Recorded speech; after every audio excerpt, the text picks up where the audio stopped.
First of all, again, thank you for being on this call. We're going to do more. Our plan is to do a few of these as needed. This is a good place as any to say, if you've got other topics that you'd like us to cover, you could put that in the chat box. Next week, I've at least gotten approval to do another one of these at noon on Friday. And our topic that we're proposing is summer annuals, how to know which one to pick, and Chris can speak to that in a bit. So I'm going to get started on round bale silage. Again, if you haven't already done this, enter your name and county in the chat box so we can get you checked in as far as attendance. This is the things I want to accomplish today. I want to let you know the resources that we have for producers. I want to let you know the best practices for baleage, share some actual Kentucky results, understand what causes poor fermentation, and know how to identify baleage problems. There are 4 pubs that are going to be quite useful to you or somewhat useful depending on your questions. This one is a little older, AGR 173, baling forage crops for silage. This is AGR 235, baleage frequently asked questions. This is an article that'll come up if you Google the title, Baleage Mistakes Can Lead to Major Health Consequences, that Dr. Arnold, Dr. Smith, and Krista Lay put together.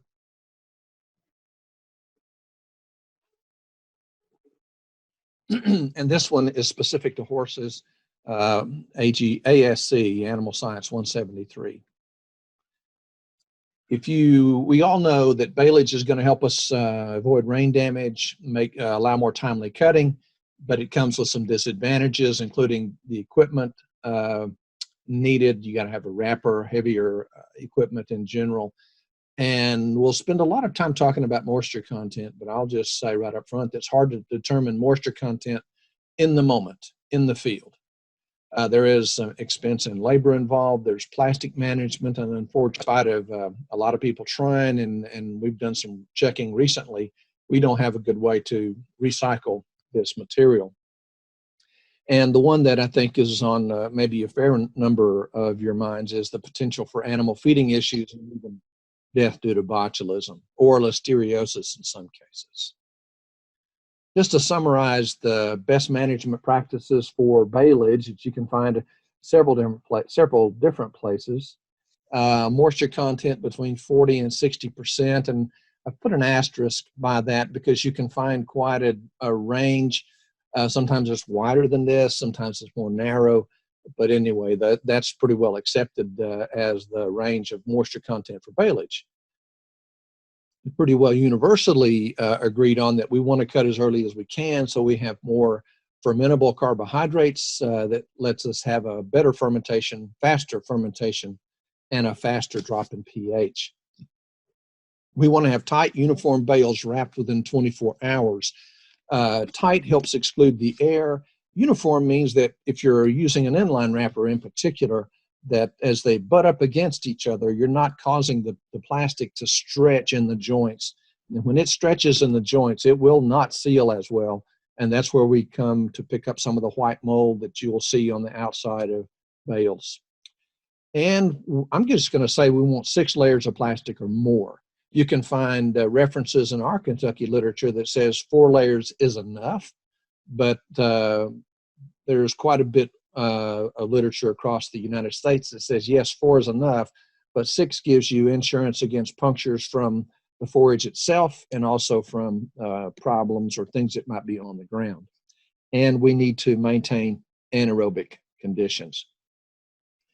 I'm going to point out this publication because if you're going to Google botulism and listeriosis to try to figure out, am I at risk? This is what's going to come up, and it's a great pub. It explains it great, but take a look at what it says for good baleage. It says moisture 40 to 60. Yep, we agree with that. Tightly baled and quickly wrapped. Yep, we agree with that. 4 to 6 layers of UV stable plastic. Yep, we agree with that. And a pH at less than 4.5. That's a problem, and we don't get there very often. And I think it Well, it introduces confusion in my mind about what's okay, what's not okay. So one of the reasons why that I started taking a deep dive into this is because how do you make advise a producer when they may be holding this pub in their hand? Okay, so let's move on. Now let's start and set some parameters of what makes good baleage. Now we do want a pH if we can get it below 5 or 4.5. We'd love to have it. We want lactic acid numbers greater than 3%. Now, acetic acid can get too high, so we don't want it to get above 3%, but generally a half to 1/3 of lactic acid is good and desired, and we'll see why in just a second. And we want butyric acid, the bad stuff, of less than 0.1%. Now, a couple of parameters you probably haven't looked at, and I certainly hadn't before I got into this. The percent of nitrogen as ammonia needs to be less than 15%, and we'll talk about why. Well, let's just do it right now, just in case I forget. The organisms, the clostridial organisms can catabolize proteins and release ammonia. And when we have a lot of ammonia released, it's one of the signs that we've had an off fermentation. An ash content of less than 10 to 11% is desired. Ash is dirt. More than that is going to give us more inoculum for clostridial bacteria.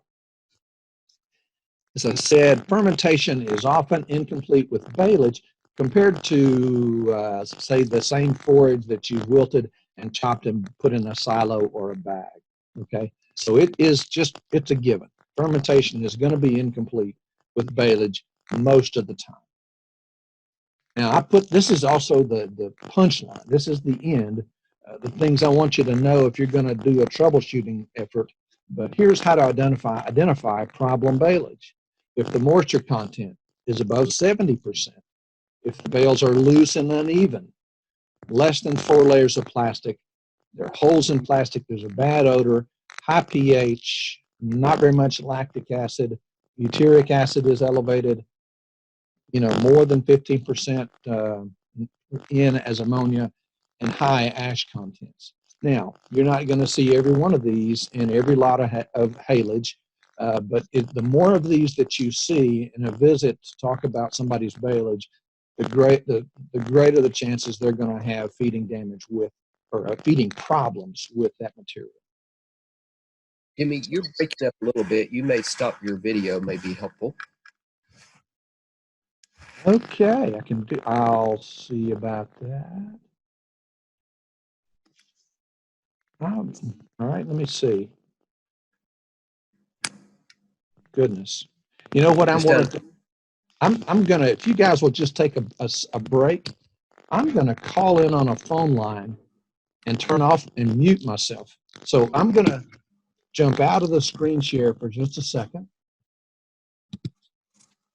Okay, I'll make a few comments as Jimmy's doing that. You're seeing a few chat things come in there. Let me look at that real quick.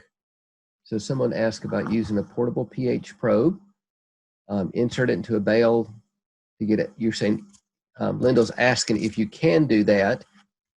My understanding is most of those portable pH probes, you need to have a sample material and put it in liquid. Chris, I don't know if you can comment on that. So probably the better way to do that would be to take a probe sample and then take that pH and place it in a small beaker or some kind of small Dixie cup, and then add distilled water to that and let that stabilize for about 20 minutes or so. And then you can use that portable pH meter to get a fairly accurate pH value on that silage. Does it matter how much water, Chris? Just kind of I don't think it makes. I've tried it with different volumes of water, but generally what I'll do is I'll just take the silage material and kind of put it in there and just cover it. Just put in enough water, so don't compress it. Just kind of firm it up in there, and then just pour enough distilled water in to cover the material, and then mix it several times during that 20 to 30 minute period. And by that time, the silage has the pH is stabilized within that water, and you'll get an accurate measurement. Okay, great, thanks. Thanks, Ray. Does the sound, is it coming through better now? It's a little bit staticky, but I think we can hear okay, Jimmy, so I would go ahead and proceed. Okay, yeah, all right. So I want to talk about what we found out when we looked at a lot of baleage here in Kentucky. We talked about this, what good fermentation means. That means whenever we have lactic acid, low pH, and so on, means that forage is going to be stable in storage, and that's the lactic acid. Forage is going to have good bunk life, or it's going to be stable when you feed it and take it out of the plastic, and that's typically due to acetic acid. We're going to have low probability of the clostridial toxin, which means we'd like to have low pH, but moisture contents below 70, and a low probability of listeriosis, which is basically needs to be back into the anaerobic conditions, keeps you from having the listeriosis. So we did initiate a project to look at the VFA profiles and the quality of our Kentucky haylage. We also helped tried to identify practices that led to good baleage, but mainly we wanted to develop confidence in the quality and safety of haylage or baleage for livestock consumption, especially the risk factors for bad or toxic silage. So here's what we did. We found a diverse set of samples and measured them for the things you can see here. We want to thank the agents involved, and several of them are on the call. In addition, so that's Brandon, Corinne, Levi, April, Tommy Yankee, now retired, Don Sorrell, but also Dr. Lynn Cooler, Dr. Arnold, Dr. Smith, and Dr. Teutsch. And the funds for the 2019 analyses came from a mini grant through Craig Wood. We took samples across central and northern Kentucky across 3 years, across a variety of types of forage. Total samples were 94, and they were all analyzed at Dairy One, a certified commercial laboratory. I'm just going to focus on the 2019 results because they were consistent with 2018, and it'll just save us some time. Well, first I want to look at this, which is, if you'll take a second, moisture content down horizontally, pH and lactic acid, same scale, that's the vertical scale. The pH in the blue dots declines as moisture content goes up. But you'll notice, if you take that 5 line and move across, that we had the majority of samples were above 5. You had to be wetter than 60% moisture to get down below 5% or 5 units of pH or pH of 5. If you look at the lactic acid, take that 3% line and move it across, and you can see that most of our samples that were less than 60% moisture had less than 3% lactic acid. Only a few up in this range. Wetter samples did have more. You can see we had a range of samples from almost dry to basically almost green down here at 80%. And that led us to make 3 conclusions. Moisture content is really variable. We don't often get to pH 5 at moisture contents below 60. And we don't reach 3% lactic acid very often, again, at moisture contents less than 60. So I want to spend a few minutes talking about moisture content and the difficulties with it. This is a presentation of the graph of the information for 2019 in a different way.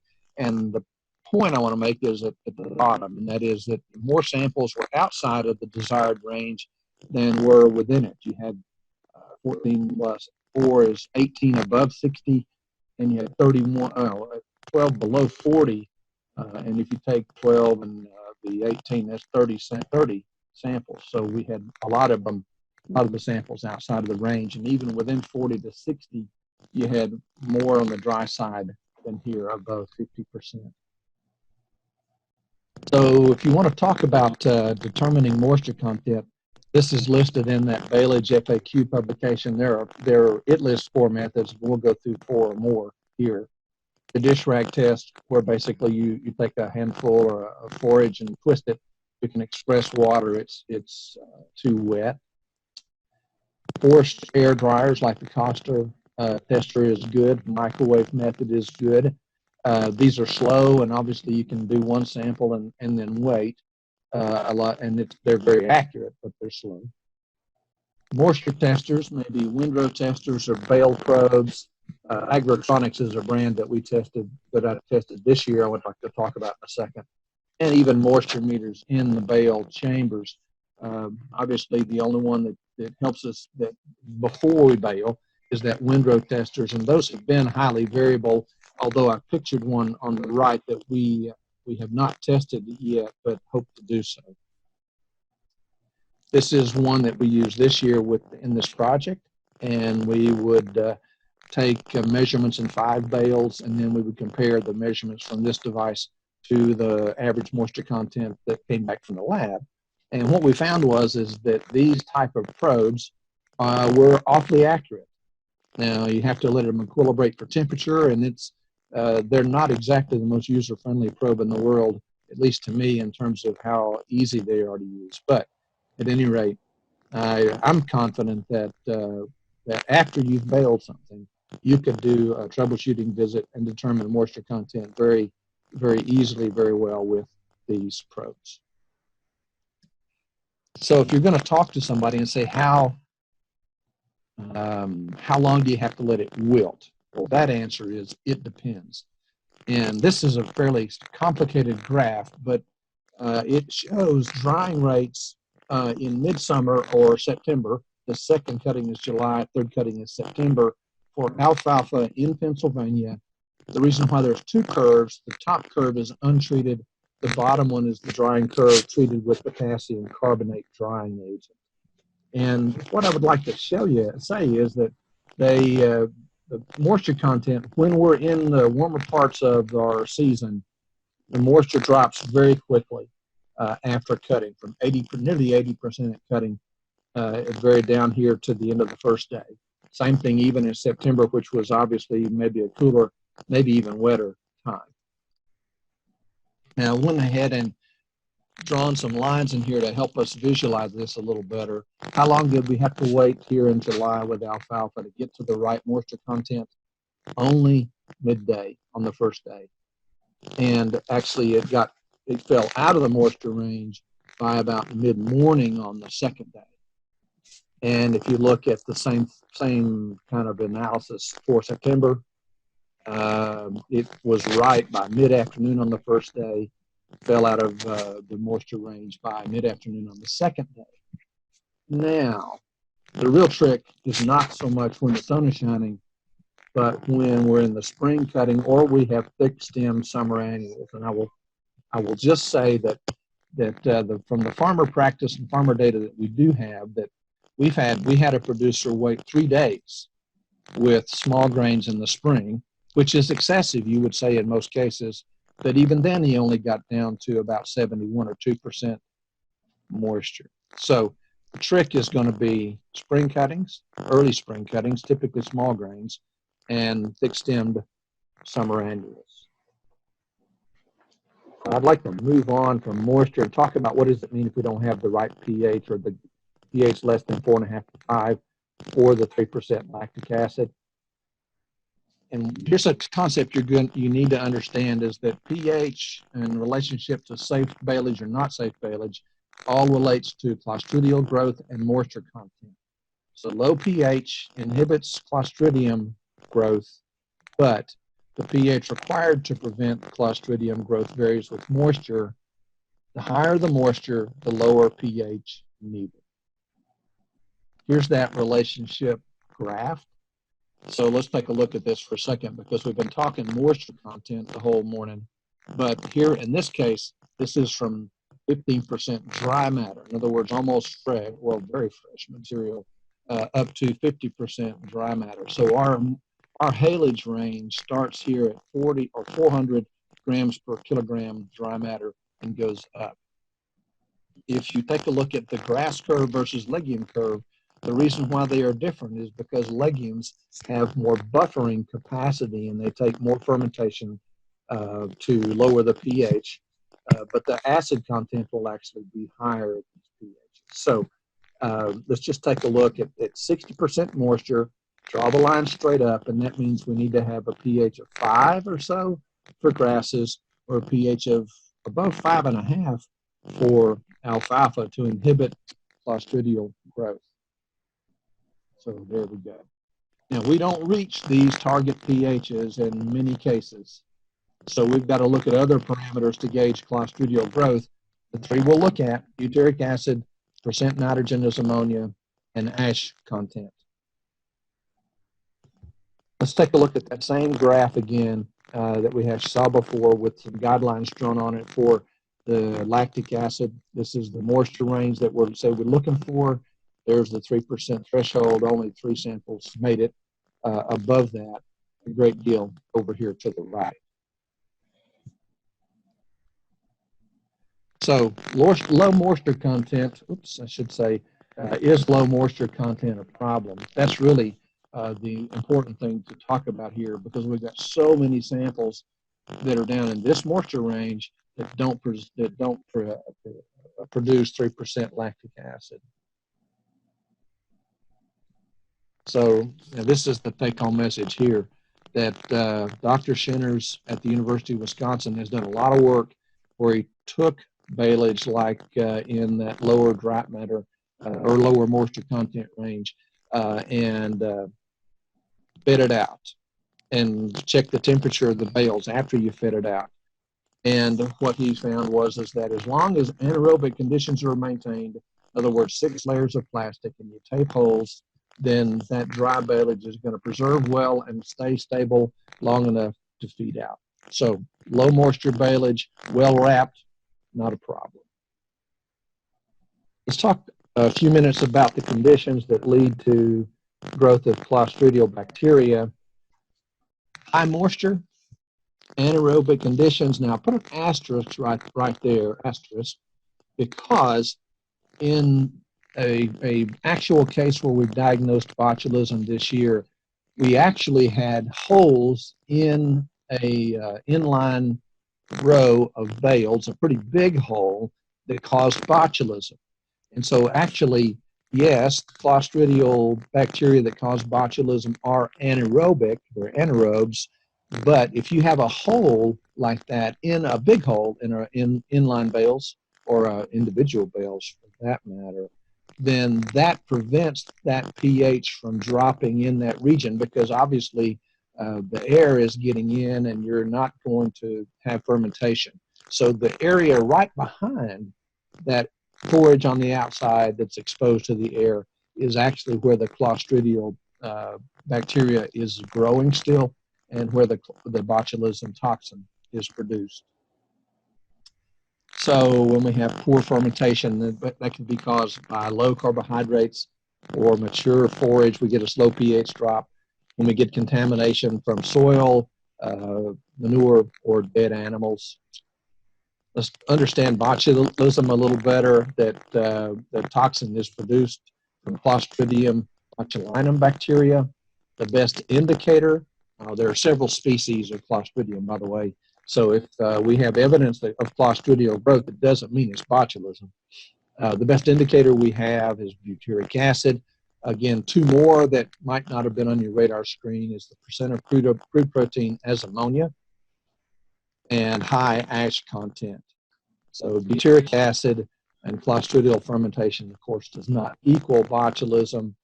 I'll give you a way to know how to send a sample off for botulism at the end. So let's take a look at butyric acid. These are those 2019 samples. Again, at the low 60% moisture, we had very little evidence of clostridial fermentation and butyric acid. But above 60, we picked up some, and above 70, we got to some very high numbers. But does butyric acid mean botulism? And of course, we've already said no. So we have to look at some other factors. Now I want to hone in on dirt just a little bit, or ash. Ash is the indicator. And again, the case study that we had with botulism this year was some late cut summer annuals that were fairly mature, it was very, very dry, and the ash content was above 25%. So that means that those bales were probably hard to get dense enough to go anaerobic, but they also had a huge amount of inoculum for Clostridium. Most common scenarios for high ash content are rain damage causing splashing, very dry conditions when you're raking and baling, and that's what happened this year in that one case. Aggressive raking of a heavy crop, especially with drilled forages with bare soil between the rows, and so that is going to implicate small grains, but also both summer annuals because they're planted in rows.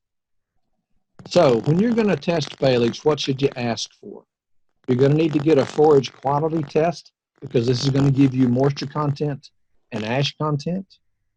And you're going to need to ask for a fermentation panel. And for dairy 1, these are two separate tests.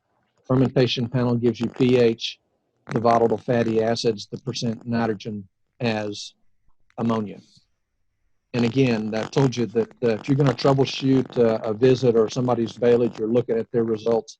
These are the characteristics that are going to make you have concerns. Moisture content above 70, loose uneven bales. If you sample the bales, the probe is going to go in a whole lot easier. Some of our best haylage this year when we're trying to probe it would just about burn down a NiCad or a lithium ion battery for the drill. If you've got holes in plastic, if you've got a bad odor in the bale yard, again, pH above 5, but that's not going to necessarily mean it's a problem. Taken with 70% moisture or more might mean it's a problem. Lactic acid being low, butyric acid being high, percent nitrogen as ammonia being high, and also high ash content.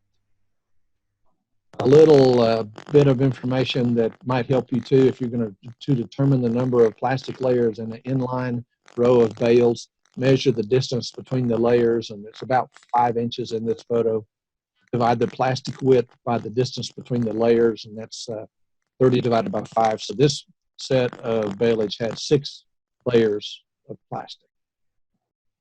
And I told you that we would give you that place to send samples off for a actual botulism test. I have never done this, but this is the National Botulism Reference Laboratory, University of Pennsylvania Vet School, and the cost is $150. All right, so a lot of stuff, a lot of material. I'll take questions and comments from anybody. So Jimmy, let me go ahead and read off a couple that are in chat, and that may be a good way for people to give questions. The comment made here was from a health standpoint, there is a risk if pH is above 4.5 for botulism, above 5 for listeriosis. However, the risk is lower of problems if the pH is below 5, but not without risk completely. So that's kind of summarizing some of the things that you said, I think, Jimmy. Yes. Now, Carol Hinton had a question. I have producers that are wrapping dry hay instead of building a hay barn. Any advice? Let me mention something I often say to people, and then Chris, you and Jimmy can add. If it's going through the sweat in the field, and it is dry hay, you know, it's down there in 15 to 18%, then I think that's a good advice. But if you're, and a lot of people say, well, I'll just wrap it with a couple of layers because I'm just shedding water. And I think that makes sense. But if you get up into that 20% range, then you're going to start getting into problems that Jimmy talked about. You've got to exclude oxygen completely.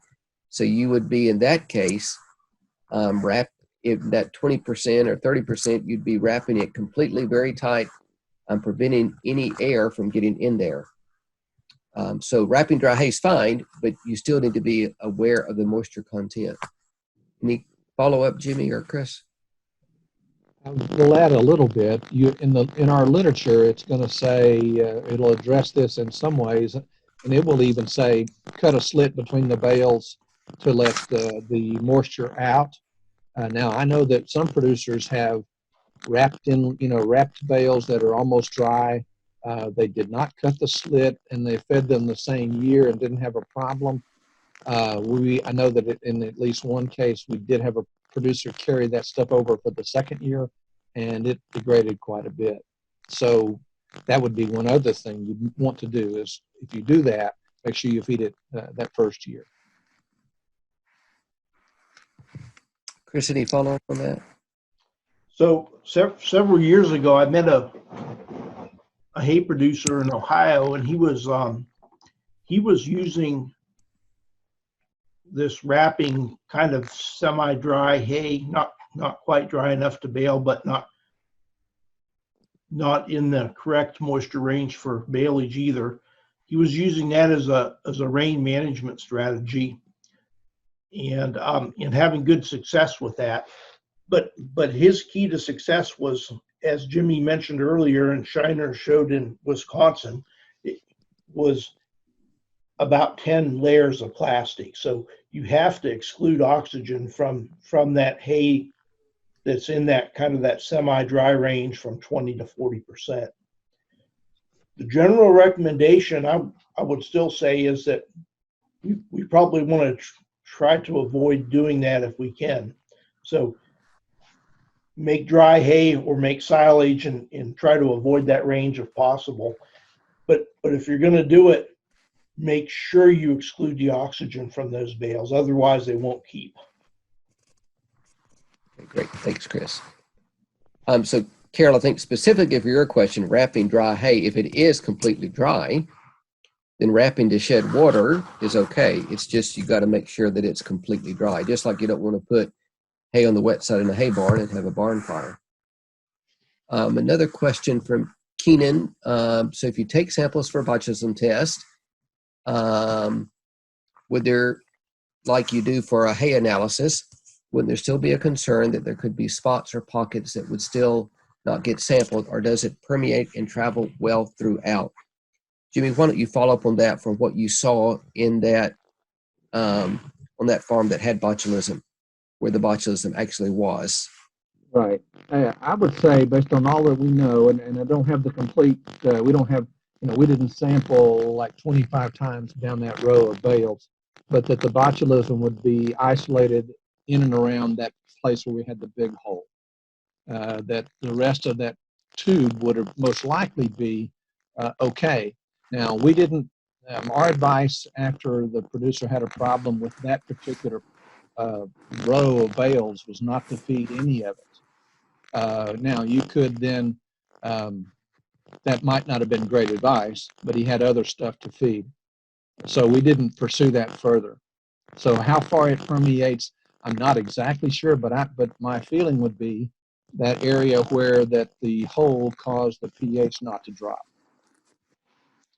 So in short, it just sampled a big row of bales, and you could miss a spot of botulism. So the botulism test is usually more of a test when it smells bad. You have a problem. Obviously, in the worst case, there's animals dying to confirm what's happening, or maybe it smells bad but you really need to feed it. So you could do the botulism test, and in that case, you need to test it where you have that off smell. A question here. So baleage that has been carried over a couple of years should definitely not be used. That's from Susan. So baleage, just like silage in a silo, if it's stayed anaerobic, then it can last. But from our experience, and maybe from some of you all's, is that often when you get over time, it just increases the chance that air can get in there from holes in there, etc.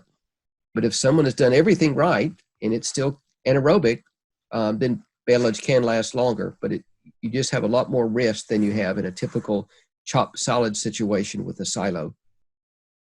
We had a few, well, at least one I can remember specifically, a case where we had carryover silage compared to this year's, and it was on the dry side of the moisture range, and it was okay. But they used plenty of plastic.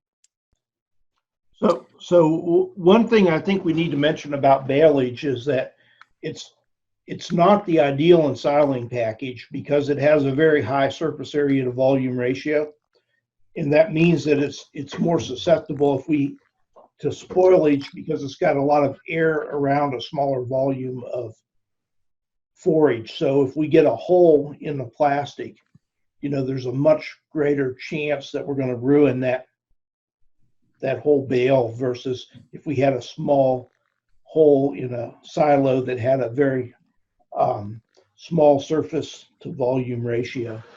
So it's important to remember that the other issue with baleage is that we think of that plastic as being completely impermeable to oxygen, but it does have an oxygen permeability.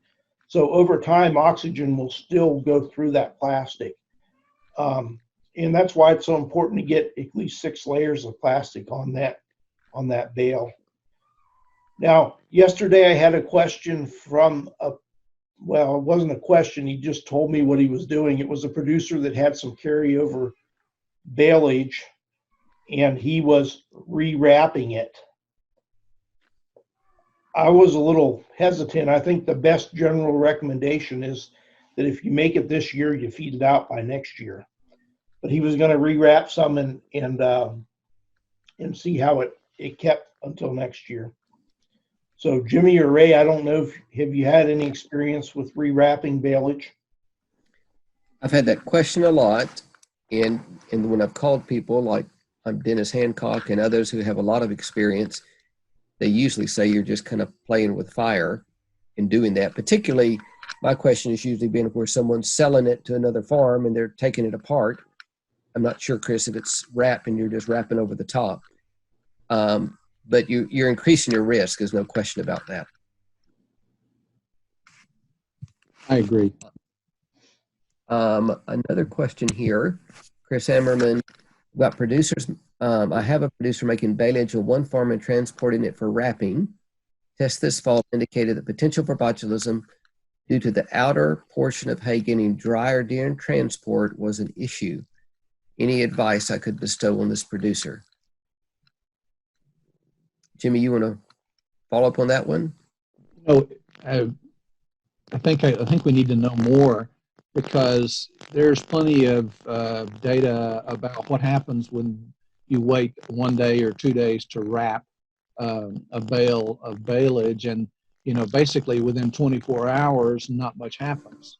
So I think I'd have to want to know what. How did you know it was just the outer layer that's too dry?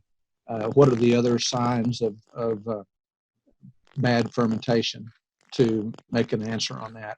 I don't believe that just because you got to transport it someplace means that it necessarily means you're going to have bad baleage. And additionally, usually the botulism is an issue when it's above that moisture, above that 65%. So a bit of drying should be less risk, but we might can talk to you further, Chris, on the specifics of that situation. Nick Roy said minimum time to wait to ferment before feeding. Had a lot put up this week on dairy farms that typically do not put it up pre-boot wheat, expecting to see moistures in the low 60s. So, Jimmy, is that a good rule of thumb, or 4 weeks? Yeah, you'd expect that to be well fermented by then. Okay. One thing that we didn't test or didn't look at in these set of samples, didn't see in these set of samples either year, was the impact or people that use silage inoculants. And I think that when the conditions are poor for fermentation due to low lactic acid bacteria on the external part of the plant, or where it is, that would be spring and early spring, late fall. Silage inoculants can help. It's insurance that you've got enough bacteria there. Sadly, most of us are not equipped to spray it on or to apply it right ahead of the baler. Okay. So we've gotten through the questions, all the ones we've gotten so far. We'll hear Don put one in. How about delaying wrapping after baling? Say it's rolled in the afternoon, wrapped by noon the next morning. What would that impact be on fermentation? So Jimmy, we're talking about waiting 20 hours or so. Yeah, what's going to happen in those wet bales is there's going to be a lot of respiration in the plant. There's probably going to be some microbial activity due to yeast and molds, and so that's going to raise the temperature of the bales a little bit, not a lot, and it will also reduce the carbohydrates for fermentation, which is probably the bigger effect. But again, that within 24 hours, some studies show no change whatsoever. And being equivalent to wrapping right after baling. I think a big addition to that is if you cut at the right stage and you've got a really tight bale, then that's less risk. But if you're on the margin, if it was cut a bit late, particularly say it's small grains, it's stemmy, it's mature, you can't get as good a tight a bale, then just that extra day could put it over the edge if being a problem. So I think a good general rule is don't bale up more hay than you can wrap in the same day. I mean, that's the ideal scenario. If you really need to get it wrapped, is minimize that time between baling and wrapping is ideal. They give you a day's length, but just bale up enough hay so you can get it wrapped that same day, and that will optimize fermentation. Okay. One dimension of Nick Roy's question we didn't answer, and that is, when is it safe to feed? And if it's an individual bale, then you can feed it, at any time. But if it's a tube, if it's an inline tube, then you're going to want to let that sit for a month, so that when you open the plastic back up, that the bales are going to resist being degraded. Okay. So Jimmy, you're saying that there's no problem with feeding it a week later. It's not fermented yet. If it's an individual bale, it's just kind of green forage. Right. You're saying? Okay, good point. Yes. And there's a question that came in about how long before it can be a problem feeding with haylage wrapped in line, sold to an area of farmers picking it up and moved to a farm being fed on. How long before it goes bad? And that is going to be a little more problematic to know. But it's done quite a bit. And in the wintertime, I wouldn't suspect you'd have quite a wide window. I think if you feed it within 2 days, then you should be okay. The measures that they use to see if baleage is beginning to degrade is temperature. So if you can sense that it's getting hot, then we've gotten into the stage where it's going bad. Okay. Right before that, we had a question, Jimmy. Best time to pull samples to check fermentation profile. So how long do you wait before you start checking fermentation profile? This year we waited at least 4 weeks, and Dr. Lincooler says wait even longer. But we had one producer that pulled multiple samples up in northern Kentucky, and we had most of the change by 4 weeks, if not all of it. So 6 weeks should be an outside window if you say you want to make sure it's completely fermented, but it should be in 4 weeks. Is that correct? Yes, I would say so. Most of the fermentation is probably going to occur in the first 21 days, and then it'll slow down if you have good carbohydrates in the bale. 4 weeks, I think, should be pretty safe. You'll get a little bit of secondary fermentation after that.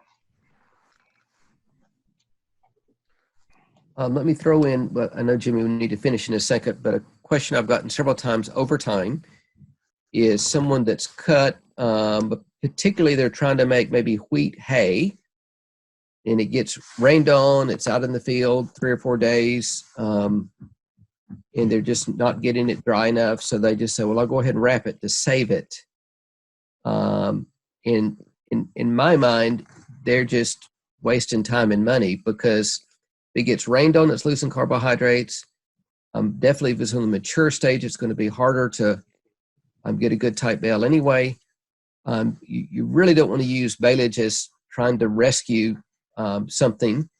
But a lot of people do use it where the rain comes sooner than they're thinking, and it gets down to 40% moisture, and so they go ahead and they're right ready to bale it. But they're not trying to rescue something that is already a problem.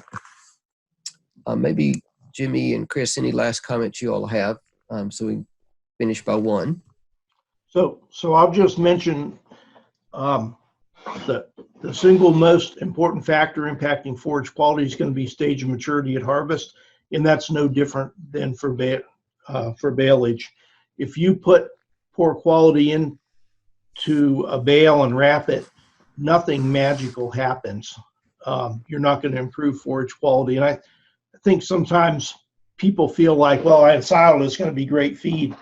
Yeah, if you put garbage in, you're going to get garbage out, and that's pretty simple. So it's important to remember stage of maturity at harvest is going to be the #1 factor impacting forage quality, even in baleage. Mm-hmm.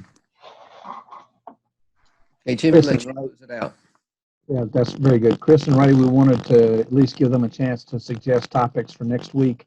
Summer annuals and crabgrass was the topic that we had picked out, but if you've got topics for next week or other weeks, we'd love to hear them.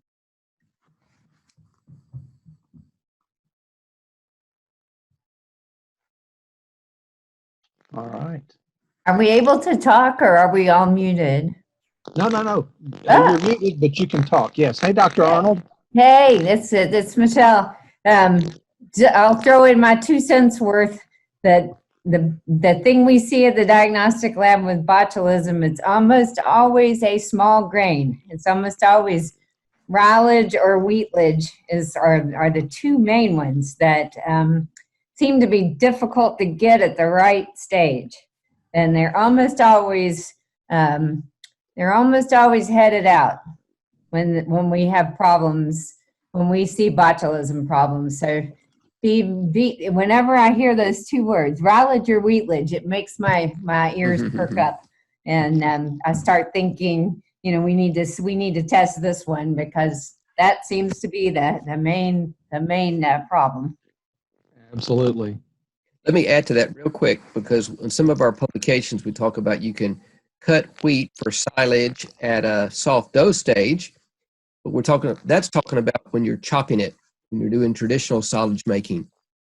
You got a very stemmy material at that stage. So just when we're talking about making small grains into baleage, we're talking about that boot stage definitely for rye, or no later than early heading for wheat, which has a little higher quality. So just following up on what Michelle said. Hey, Michelle, are you still there? I'm here, yes. Yeah. Can I ask a question about, is there a vaccination for botulism? There is a vaccine that's made for horses by Neogen, which we can use off-label in cattle, but it requires at least 3 doses, and I believe it's 2 weeks apart, 2 to 3 weeks apart on each dose. And they do not consider it protective until after that 3rd dose. So the problems we've run into is not only is it expensive, but that multiple injections, and then by that time usually there's forage coming on. So there's grass starting to grow. Is it worth the time and effort? Usually not. However, if you did that, if you went through that vaccination series, you could come back annually and revaccinate, and just with 1 dose per year should give protection. And there's really nothing we can do in the face of infection, and the fact that those are not going to, there's not going to be any mitigation of the clinical signs with the vaccine. All it's going to do is keep the disease from occurring. So yes and no. It's again a horse vaccine. We do have permission to use it in cattle, but it is expensive and is labor intensive. Okay. And we don't pay a lot of attention to listeria, but we've seen this is the time of year we see a lot of listeria. It's usually early spring, cool temperatures. Remember, listeria is the one that causes all the problems in cheese because it is refrigerator temperature is where it's happy and grows. Likes mold, loves mold. So anything that you see that's moldy in the spring, be thinking, this is a good substrate for listeria, and it's everywhere. It's essentially a bacteria that's everywhere. So very, very possible when you start seeing moldy installed forage. It's where listeria loves to be. Good point. All right. Well, we are right at 1 o'clock. I want to thank everybody for being on today. And Ray and Chris, thank you. And we'll see some of you back next Friday at noon. And looks like summer annuals is going to be the topic. So thank you very much. Okay, thanks everybody. Thanks. Thanks, guys. Thank you, Michelle. See you, Michelle. Thanks. See ya. Thanks, Michelle.